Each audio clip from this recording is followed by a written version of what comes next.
মেয়েরা যখন কারোর সাথে গোপনে ঘনিষ্ঠ হতে চায় তখনই ৬টি ইশারা দেয়। এই ভিডিওটি সম্পূর্ণ প্রাপ্তবয়স্কদের জন্য। মানুষের মনের ইচ্ছা সবসময় মুখে প্রকাশ পায় না। বিশেষ করে নারীরা অনেক সময় সরাসরি কিছু না বললেও নিজের অনুভূতি, আচরণ, চোখের ভাষা, কথাবার্তা কিংবা ছোট ছোট ইঙ্গিতের মাধ্যমে প্রকাশ করে। তবে মনে রাখতে হবে, এই ইশারাগুলো সবসময় একই অর্থ বহন করে না। একজন মানুষের ব্যক্তিত্ব সম্পর্কে অবস্থা পরিস্থিতির উপর অনেক কিছু নির্ভর করে। নাম্বার ১, বারবার ব্যক্তিগতভাবে সময় কাটানোর সুযোগ খোঁজা। যদি কোনো নারী সবসময় আপনার সাথে কথা বলার সুযোগ খোঁজেন, অকারণে আপনাকে মেসেজ দেন বা অন্যদের বাদ দিয়ে ব্যক্তিগত সময় কাটাতে চান, তাহলে এটি মানসিক ঘনিষ্ঠতার ইঙ্গিত হতে পারে। মনোবিজ্ঞান বলে, মানুষ যখন কারো প্রতি আলাদা আকর্ষণ অনুভব করে তখন সে স্বাভাবিকভাবেই তার কাছে থাকতে চায়। হয়তো সে বলবে, তোমার সাথে কথা বললে শান্তি লাগে, অথবা তোমাকে না বললে ভালো লাগে না। এ ধরনের কথার পেছনে অনেক সময় আবেগিক সংযোগ কাজ করে। নাম্বার ২, চোখের ভাষা বদলে যায়। চোখ মানুষের মনের গোপন কথা অনেক সময় বলে দেয়। যদি কোনো নারী আপনার দিকে দীর্ঘ সময় তাকিয়ে থাকে, কথা বলার সময় চোখে চোখ রাখে, অথবা আপনার উপস্থিতিকে লাজুক হাসি দেয়, তাহলে সেটি আকর্ষণের সংকেত হতে পারে। বিশেষজ্ঞরা বলেন, কারো প্রতি আগ্রহ তৈরি হলে চোখের দৃষ্টি স্বাভাবিকের তুলনায় নরম ও গভীর হয়ে যায়। অনেক সময় সে কিছু না বললেও চোখের মাধ্যমে অনুভূতি প্রকাশ করতে চায়। তবে শুধু তাকানো মানেই প্রেম বা শারীরিক আকর্ষণ নয়। তাই বিষয়গুলো সবসময় সম্মান ও পরিপক্কতার সাথে বুঝতে হবে। নাম্বার ৩, নিজের ব্যক্তিগত বিষয় শেয়ার করা। নারীরা সাধারণত খুব সহজে নিজের ব্যক্তিগত কষ্ট, একাকিত্ব বা আবেগ সবার সাথে শেয়ার করে না। কিন্তু যদি কোনো নারী বারবার নিজের মনের কথা, সম্পর্কের সমস্যা বা ব্যক্তিগত অনুভূতি আপনার সাথে শেয়ার করেন, তাহলে বুঝতে হবে তিনি আপনাকে মানসিকভাবে বিশ্বাস করতে শুরু করেছেন। মনুষ্যত্ব অনুযায়ী গভীর সম্পর্কের শুরু হয় আবেগিক নিরাপত্তা থেকে। যখন একজন নারী মনে করেন এই মানুষটি আমাকে বুঝবে, তখন তার ভেতরে আলাদা সংযোগ তৈরি হতে থাকে। এই আবেগিক সংযোগ থেকেই অনেক সময় শারীরিক ঘনিষ্ঠতা, ইচ্ছাও জন্ম নিতে পারে। নাম্বার ৪, হালকা স্পর্শ বা শারীরিক নৈকট্য বাড়ানো। কথা বলার সময় হাত ছোঁয়া, পাশে এসে বসা, কাঁধে হালকা স্পর্শ করা, এসব আচরণ অনেক সময় অবচেতন আকর্ষণের প্রকাশ হতে পারে। মানুষ যাকে পছন্দ করে তার কাছাকাছি থাকতে স্বাচ্ছন্দ্য বোধ করে। এটাকে কমফোর্ট জোন অ্যাট্রাকশন বলা হয়। যদি দেখেন কোনো নারী অন্যদের তুলনায় আপনার সাথে বেশি স্বাভাবিক ও শারীরিকভাবে কাছাকাছি থাকতে স্বাচ্ছন্দ্য বোধ করেন, তাহলে এটি একটি গুরুত্বপূর্ণ ইঙ্গিত হতে পারে। তবে অবশ্যই মনে রাখতে হবে, প্রতিটি স্পর্শ বা হাসির মানে রোমান্টিক নয়। সম্মান ও সম্মতির বিষয়টি সবসময় সবচেয়ে গুরুত্বপূর্ণ। নাম্বার ৫, ইশরা বা অতিরিক্ত খেয়াল রাখা। যখন কোনো নারী আপনার প্রতি বিশেষ আকর্ষণ অনুভব করেন, তখন তিনি আপনার জীবনের ছোট ছোট বিষয়ে আগ্রহ দেখাতে শুরু করেন। যেমন, আপনি কারোর সাথে কথা বলছেন, কার পোস্টে লাইক দিচ্ছেন, কোথায় যাচ্ছেন, কার সাথে বেশি সময় কাটাচ্ছেন। এমনকি অন্য কোনো মেয়ের কথা শুনলে হালকা বিরক্ত প্রকাশ করতে পারেন। মনোবিজ্ঞান বলে, আবেগিক সংযোগ যত বাড়ে মানুষ তত বেশি ইমোশনালি অ্যাট্রাকশন দিতে শুরু করে। এই অতিরিক্ত খেয়াল অনেক সময় গোপন অনুভূতির ইঙ্গিত হতে পারে। নাম্বার ৬, ইঙ্গিতপূর্ণ কথা বা ডাবল মিনিং মজা করা। যদি কোনো নারী আপনার সাথে এমন কিছু মজার কথা বলেন যেগুলো ভেতরে হালকা রোমান্টিক বা ঘনিষ্ঠ ইঙ্গিত থাকে, তাহলে বুঝতে হবে তিনি আপনার প্রতিক্রিয়া বোঝার চেষ্টা করছেন। অনেক নারী সরাসরি অনুভূতি প্রকাশ না করে মজা, ইশারা বা ইঙ্গিতের মাধ্যমে সামনে থাকা মানুষের মন বুঝতে চান। যেমন, তুমি তো অনেক ডেঞ্জারাস মানুষ, অথবা তোমার সাথে থাকলে মানুষ প্রেমে পড়ে যেতে পারে। এ ধরনের কথা অনেক সময় আবেগিক আকর্ষণের সূক্ষ্ম প্রকাশ হতে পারে। নারীদের অনুভূতি বোঝা কখনোই শুধু কয়েকটি ইশারার উপর নির্ভর করে না। একজন মানুষের আচরণ, পরিস্থিতি ও ব্যক্তিভেদে সব কিছু ভিন্ন হতে পারে। সবচেয়ে গুরুত্বপূর্ণ বিষয় হলো সম্মান, সম্মতি এবং পরস্পরের অনুভূতি মূল্য দেওয়া। সত্যিকারের সম্পর্ক শুধু শারীরিক আকর্ষণে নয়, বরং বিশ্বাস, আবেগ ও মানসিক সংযোগের উপর দাঁড়িয়ে থাকে। একজন অবিবাহিত পুরুষের চেয়ে কেন অনেক নারী বিবাহিত পুরুষের প্রতি বেশি আকৃষ্ট হয়? কেন একজন সাংসারিক পুরুষকে দেখলে কিছু নারীর মনে নিরাপত্তা, ভরসা কিংবা অদ্ভুত এক টান তৈরি হয়। এটা কি শুধু ভালোবাসা, নাকি এর পিছনে আছে গভীর মনস্তাত্ত্বিক রহস্য? আজকের ভিডিওতে আমরা এমন কিছু বাস্তব ও চমকে দেওয়া মনস্তাত্ত্বিক কারণ নিয়ে কথা বলবো, যেগুলো শুনলে আপনি মানুষের সম্পর্কে নতুনভাবে বুঝতে পারবেন। তাই ভিডিওটি শেষ পর্যন্ত দেখুন। আর এমন বাস্তব জীবনভিত্তিক মনস্তাত্ত্বিক বিশ্লেষণ পেতে এখনই সাবস্ক্রাইব করুন আমাদের চ্যানেল অন্তহীন জীবন, সাথেই থাকুন। আজকের টপিক, বিবাহিত পুরুষের প্রতি নারীদের আকর্ষণ কেন বেশি? মানুষের মন খুব জটিল। ভালোবাসা, আকর্ষণ কিংবা সম্পর্ক সবকিছু শুধু সৌন্দর্য বা টাকার উপর নির্ভর করে না।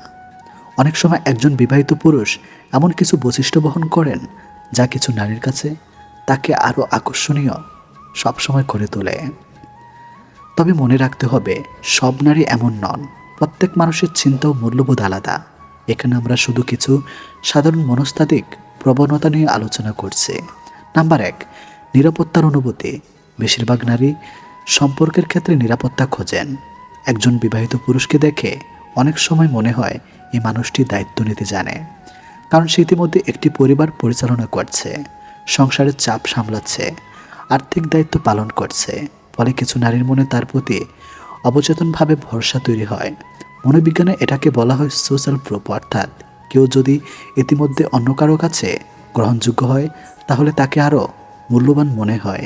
নাম্বার 2, পরিণত মানসিকতা। অনেক অবিবাহিত পুরুষ এখনও জীবনের লক্ষ্য নিয়ে দ্বিধায় থাকে, কিন্তু একজন বিবাহিত পুরুষ সাধারণত জীবনের বাস্তবতা সম্পর্কে বেশি অভিজ্ঞ হন। তিনি জানেন কিভাবে কথা বলতে হয়, কিভাবে রাগ নিয়ন্ত্রণ করতে হয়, কিভাবে একজন নারীকে সম্মান দিতে হয়। এই পরিণত আচরণ অনেক নারীর কাছে আকর্ষণীয় লাগে, কারণ নারীরা সাধারণত এমন একজন মানুষ চান যার মধ্যে স্থিরতা ও মানসিক ভারসাম্য আছে। নাম্বার 3, আত্মবিশ্বাসের প্রভাব। বিবাহিত পুরুষদের মধ্যে প্রায় একটি স্বাভাবিক আত্মবিশ্বাস দেখা যায়। তারা সাধারণত অতিরিক্ত প্রমাণ করার চেষ্টা করে না, কারণ তারা ইতিমধ্যে জীবনের একটি গুরুত্বপূর্ণ ধাপে পৌঁছেছেন। এই স্বাভাবিক আত্মবিশ্বাস অনেক নারীর মনে আকর্ষণ তৈরি করে, কারণ আত্মবিশ্বাস মানুষকে সাধারণত শক্তিশালী ও নির্ভরযোগ্য মনে হয়। নাম্বার 4, যত্ন নেওয়ার অভ্যাস। একজন বিবাহিত পুরুষ সংসার করতে করতে অনেক সময় মানুষের আবেগ বুঝতে শিখেন। তিনি জানেন কিভাবে খোঁজ নিতে হয়, কিভাবে একজনের অনুভূতি বুঝতে হয়। অনেক নারী এই যত্নশীল আচরণের প্রতি দুর্বল হয়ে পড়েন, কারণ প্রত্যেক মানুষই চায় কেউ তাকে গুরুত্ব দেয়, তার কথা মন দিয়ে শুনুক। নাম্বার 5, নিষিদ্ধ জিনিসের প্রতি মানুষের কৌতূহল। মানুষের মন এমন যে যা সহজে পাওয়া যায় না সেটার প্রতি কৌতূহল বেশি কাজ করে। একজন বিবাহিত পুরুষ অনেক সময় আনঅ্যাভেলেবল বা নিষিদ্ধ মনে হয়, আর এই দায়িত্ব বা নিষিদ্ধ অনুভূতির কিছু মানুষের মনে রহস্য তৈরি করে। মনোবিজ্ঞানে এটাকে বলা হয় প্রোভাইডেন্ট অ্যাট্রাকশন। তবে এই আকর্ষণ বেশিরভাগ সময় সাময়িক আবেগের ফল, সত্যিকারের সুখ নয়। নাম্বার 6, তুলনামূলক পরিপক্কতা। কিছু নারী মনে করেন বিবাহিত পুরুষরা সম্পর্কের মূল্য বেশি বুঝেন, কারণ তারা ইতিমধ্যে সম্পর্কের উত্থান পতন দেখেছেন। ফলে তারা অনেক সময় বেশি ধৈর্যশীল হন। এই ধৈর্য ও স্থিরতা নারীদের মানসিকভাবে আকৃষ্ট করতে পারে। বা 7, সামাজিক অবস্থান ও স্মৃতিশীলতা। সমাজে একজন প্রতিষ্ঠিত সংসারী পুরুষকে অনেক সময় সফল হিসাবে দেখা হয়। যার চাকরি আছে, পরিবার আছে, দায়িত্ব আছে, তাকে স্মৃতিশীল মানুষ মনে হয়। আর মানুষের মন স্বাভাবিকভাবেই স্মৃতিশীলতার দিকে আকৃষ্ট হয়, কারণ অস্বস্তির সম্পর্ক মানুষকে ভয় পাইয়ে দেয়। নাম্বার 8, আবেগী যোগাযোগের দক্ষতা। অনেক বিবাহিত পুরুষ দীর্ঘ সম্পর্কের অভিজ্ঞতা থেকে শিখে যান কিভাবে একজন নারীর সাথে আবেগী সংযোগ তৈরি করতে হয়। তারা জানেন কখন চুপ থাকতে হয়, কখন সান্ত্বনা দিতে হয়, কখন পাশে দাঁড়াতে হয়। এই আবেগী বোঝাপড়া নারীদের মনে গভীর প্রভাব ফেলে। নাম্বার 9, বাস্তবতা বনাম কল্পনা। তবে একটা বিষয় খুব গুরুত্বপূর্ণ, অনেক সময় নারীরা একজন বিবাহিত পুরুষের প্রতি খুবই ভালো দিকগুলি দেখেন, কিন্তু বাস্তবে সেই মানুষটির সংসারে কত সমস্যা, কত চাপ, কত অশান্তি আছে সেটা বাইরে থেকে বোঝা যায় না। ফলে আকর্ষণ অনেক সময় কল্পনার উপর দাঁড়িয়ে থাকে, বাস্তবতার উপর নয়। নাম্বার 10, কেন এই সম্পর্কগুলো প্রায় কষ্ট দেয়।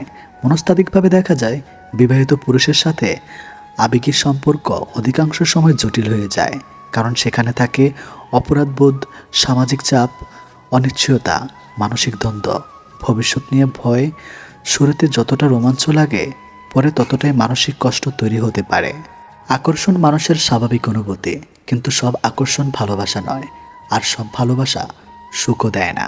একজন মানুষকে শুধু তার অভিজ্ঞতা, আত্মবিশ্বাস বা যত্নশীল আচরণের জন্য ভালো লাগতেই পারে, কিন্তু সম্পর্কের সিদ্ধান্ত নেওয়ার আগে বাস্তবতা, নৈতিকতা, ভবিষ্যৎ সব কিছু চিন্তা করা জরুরি।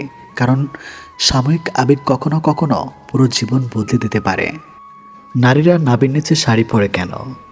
এটা কি শুধু ফ্যাশন, নাকি এর পিছনে লুকিয়ে আছে গভীর রহস্য? নোংরা হলেও জেনে রাখুন। প্রিয় দর্শক, আপনি কি কখনো ভেবে দেখেছেন অনেক নারী কেন নাভির নিচে শাড়ি পরতে পছন্দ করেন? এটা কি শুধু ফ্যাশন, নাকি এর পেছনে লুকিয়ে আছে গভীর মনস্তত্ত্ব, আত্মবিশ্বাস, আকর্ষণ এবং নারীর নিজস্ব ব্যক্তিত্ব প্রকাশের এক অদৃশ্য ভাষা? আজকের ভিডিওতে আমরা জানব নারীরা নাভির নিচে শাড়ি পরে কেন এবং এর পিছনে কী ধরনের মানসিক ও সামাজিক ব্যাখ্যা কাজ করে। বাংলা সংস্কৃতিতে শাড়ি শুধু একটি পোশাক নয়, এটি নারীর সৌন্দর্য, ব্যক্তিত্ব, রুচি এবং আত্মপরিচয়ের একটি অংশ। শত বছর ধরে শাড়ি নারীরা কমলত আত্মবিশ্বাসের প্রতীক হয়ে আছে। মনোবিজ্ঞানীরা বলেন, মানুষ যখন এমন পোশাক পরে যাতে সে নিজেকে সুন্দর ও আত্মবিশ্বাসী মনে করে, তখন তার আচরণও ইতিবাচক পরিবর্তন আসে।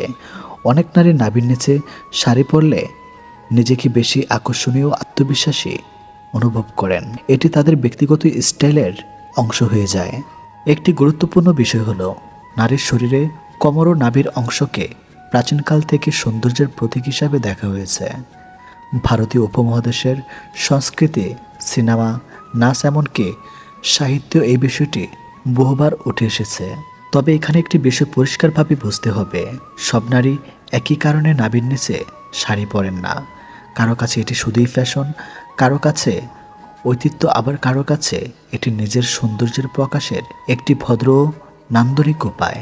মনস্তাত্ত্বিকভাবে মানুষ সবসময় চায় নিজেকে আকর্ষণীয়ভাবে উপস্থাপন করতে। এটি নারী পুরুষ উভয়ের মধ্যেই দেখা যায়। যেমন পুরুষেরা ভালো পোশাক, পারফিউম বা স্টাইল ব্যবহার করে আত্মবিশ্বাস বাড়ায়, ঠিক তেমনি নারীরাও পোশাকের মাধ্যমে নিজেদের ব্যক্তিত্ব ফুটিয়ে তুলতে চান। আরেকটি গুরুত্বপূর্ণ বিষয় হলো সামাজিক প্রভাব। সিনেমা, নাটক, সোশ্যাল মিডিয়া এবং ফ্যাশন ইন্ডাস্ট্রির কারণে অনেক স্টাইল জনপ্রিয় হয়ে উঠেছে। অনেক নারী ছোটবেলা থেকে দেখে আসেন নাভির নিচে শাড়ি পরাকে সৌন্দর্য ও আধুনিকতার প্রতীক হিসাবে উপস্থাপন করা হয়। ফলে এটি ধীরে ধীরে একটি স্বাভাবিক স্টাইলে পরিণত হয়। মনোবিজ্ঞানীরা আরও বলেন, মানুষ যখন নিজের শরীর নিয়ে স্বাচ্ছন্দ্য বোধ করে তখন তার আত্মবিশ্বাস বেড়ে যায়। অনেক নারী মনে করেন এই স্টাইলে শাড়ি পরলে তারা নিজের ব্যক্তিত্বকে আরও সুন্দরভাবে প্রকাশ করতে পারেন। তবে এর মানে এই নয় যে একজন নারীর চরিত্র বা ব্যক্তিত্বকে তার পোশাক দিয়ে বিচার করা যাবে। একজন মানুষের সম্মান তার আচরণ, মন এবং মানসিকতার মাধ্যমে নির্ধারিত হয়, পোশাক দিয়ে নয়। আমাদের সমাজে অনেক সময় নারীর পোশাক নিয়ে অপ্রয়োজনীয় সমালোচনা করা হয়, কিন্তু একজন সচেতন মানুষের উচিত অন্যের ব্যক্তিগত পছন্দকে সম্মান করা। আরেকটি বিষয় হলো, শাড়ি পরার ধরন অঞ্চলভেদে পরিবর্তিত হয়। বাংলাদেশ, ভারত কিংবা বিভিন্ন সংস্কৃতিতে শাড়ি পরার স্টাইল আলাদা। কোথাও আঁচল বড়, কোথাও কোমরের স্টাইল আলাদা, কোথাও আবার নাভি ঢেকে রাখা হয়। অর্থাৎ এটি অনেকটাই সংস্কৃতি তো ব্যক্তিগত রুচির বিষয়। বর্তমান সময়ে অনেক নারী শাড়িকে শুধুমাত্র ঐতিহ্য নয়, বরং আত্মপ্রকাশের একটি শিল্পী হিসাবেও দেখেন। তারা চান নিজের সৌন্দর্য, আত্মবিশ্বাস এবং ব্যক্তিত্বকে একটি মার্জিত উপায়ে উপস্থাপন করতে। সবশেষে একটি কথা মনে রাখবেন, পোশাক কখনো একজন মানুষের চরিত্রের মাপকাঠি হতে পারে না। একজন নারী নাভির নিচে শাড়ি পরুক বা না পরুক, স্বাভাবিকভাবে পরুক, তিনি সম্মান পাওয়ার যোগ্য। কারণ সত্যিকারের সৌন্দর্য থাকে মানুষের ব্যবহারে, সম্মানবোধ এবং হৃদয়ের মধ্যে। ঘরে সবসময় সুখ শান্তি চাইলে এই 5টি কথা মেনে চলুন। প্রতিটি মানুষই চায় দিনের শেষে এমন একটি ঘরে ফিরতে যেখানে শান্তি আছে, ভালোবাসা আছে, সম্মান আছে। বাইরে হাজারো যুদ্ধ করে মানুষ ঘরে ফিরে শুধু একটু মানসিক প্রশান্তির আশায়, কিন্তু দুঃখের বিষয় অনেক সময় সেই ঘরেই হয়ে ওঠে সবচেয়ে বড় অশান্তির জায়গা। অনেকেই মনে করেন সুখী পরিবার মানেই অনেক টাকা, বড় বাড়ি, দামি গাড়ি বা বিলাসবহুল জীবন, কিন্তু বাস্তবতা সম্পূর্ণ ভিন্ন। পৃথিবীর অসংখ্য ধনী পরিবারে অশান্তি রয়েছে, আবার ছোট্ট একটি ঘরেও এমন পরিবার আছে যেখানে মানুষ খুব সামান্য আয়ে অসাধারণ সুখে জীবন কাটায়। প্রশ্ন হলো পার্থক্য কোথায়? পার্থক্য মানুষের আচরণে, কথাবার্তায়, মানসিকতা এবং একে অপরের প্রতি সম্মানবোধে। আজ আমরা এমন 5টি বিষয় নিয়ে আলোচনা করব যেগুলো সত্যি মেনে চলতে পারলে একটি পরিবারে সুখ, শান্তি এবং ভালোবাসা অনেকটাই বৃদ্ধি পায়। প্রথম কথা, রাগের সময় কখনো কঠিন কথা বলবেন না। একটি কথা তীরের মতো, তীর একবার ছুটে গেলে যেমন আর ফিরিয়ে আনা যায় না, তেমনি মুখ থেকে বের হওয়া কষ্টের কথাও আর ফিরিয়ে নেওয়া যায় না। রাগ মানুষের স্বাভাবিক অনুভূতি, কিন্তু রাগের মুহূর্তে বলা একটি বাক্য কখনো কখনো বছরের পর বছর সম্পর্কের মধ্যে বীজ ছড়িয়ে দেয়। অনেক মানুষ পরে ক্ষমা চায়, কিন্তু ক্ষমা চাইলেই সেই কথার ক্ষত অনেক সময় হৃদয়ে থেকে যায়। ভাবুন, একজন স্বামী অফিস থেকে ক্লান্ত হয়ে ফিরেছে, স্ত্রী সারাদিন সংসারে কাজ করে ক্লান্ত। ছোট্ট একটি ভুল বোঝাবুঝি থেকে তর্ক শুরু হলো। যদি সেই মুহূর্তে দুজনেই একটু কথা বলা শুরু করেন, তাহলে সমস্যা আর ছোট থাকে না। অন্যদিকে যদি একজন চুপ করে বলেন, এখন দুজনেরই মন খারাপ, একটু পরে শান্ত হয়ে কথা বলি, তাহলেই অর্ধেক সমস্যা এখানেই শেষ হয়ে যায়। মনে রাখবেন, জয়ী হওয়া সবসময় সম্পর্ককে বাঁচায় না। অনেক সময় সম্পর্ক বাঁচাতে নিজের অহংকারকে হারাতে দিতে হয়। যে পরিবারে মানুষ রাগের সময় নিজের জিহ্বাকে নিয়ন্ত্রণ করতে শিখে, সে পরিবারে অশান্তি দীর্ঘস্থায়ী হয় না। দ্বিতীয় কথা, পরিবারের মানুষকে সম্মান দিন। ভালোবাসার আগে প্রয়োজন সম্মান। যেখানে সম্মান নেই, সেখানে ভালোবাসাও ধীরে ধীরে মরে যায়। অনেকেই বাইরের মানুষের সাথে খুব সুন্দরভাবে কথা বলেন, কিন্তু নিজের পরিবারের মানুষদের সঙ্গে রং আচরণ করেন। এটাই সবচেয়ে বড় ভুল। একজন স্ত্রী সারাদিন সংসার সামলান, একজন স্বামী সারাদিন পরিশ্রম করেন, বাবা মা সারা জীবন সন্তানদের জন্য ত্যাগ করেন, সন্তানরাও নিজেদের স্বপ্ন নিয়ে লড়াই করে। প্রত্যেকেই সম্মান পাওয়ার যোগ্য। ছোট ছোট কিছু আচরণ, ধন্যবাদ, তোমার কষ্ট আমি বুঝি, তুমি অনেক ভালো কাজ করেছ, এই কথাগুলো পরিবারের পরিবেশকে বদলে দিতে পারে। মনোবিজ্ঞানে বলা হয়, মানুষ শুধু অর্থ দিয়ে নয়, স্বীকৃতি দিয়েও বেঁচে থাকে। যখন কেউ অনুভব করে আমাকে মূল্য দেওয়া হচ্ছে, তখন তার মনও নরম হয়ে যায়। যে ঘরে মানুষ একে অপরকে সম্মান করে, সেই ঘরে ভালোবাসা দীর্ঘদিন টিকে থাকে। তৃতীয় কথা, একসঙ্গে সময় কাটানোর অভ্যাস গড়ে তুলুন। আজকের পৃথিবীতে সবাই ব্যস্ত, কেউ মোবাইলে, কেউ অফিসে, কেউ ব্যবসায়, কেউ পড়াশোনায়। একই ছাদের নিচে থেকেও অনেক পরিবার মানুষ একে অপরের সঙ্গে ঠিকমতো কথা বলে না। এটাই ধীরে ধীরে মানসিক দূরত্ব তৈরি করে। প্রতিদিন অন্তত কিছু সময় পরিবারের জন্য রাখুন। একসঙ্গে বসে চা পান করুন, একসঙ্গে রাতে খাবার খান, একে অপরের দিনের গল্প শুনুন। কেউ যদি মন খারাপ করে থাকে, তাকে জিজ্ঞেস করুন, কি হয়েছে, আমি কি কোনোভাবে সাহায্য করতে পারি? এই ছোট্ট প্রশ্নটি কখনো কখনো একজন মানুষের চোখে আনন্দের জল এনে দেয়। কারণ মানুষ সবসময় সমাধান চায় না, অনেক সময় শুধু একজন মন দিয়ে শুনুক এটাই চায়। যে পরিবারে নিয়মিত একসঙ্গে সময় কাটানো হয়, সেখানে ভুল বোঝাবুঝি কম হয় এবং সম্পর্ক আরও গভীর হয়।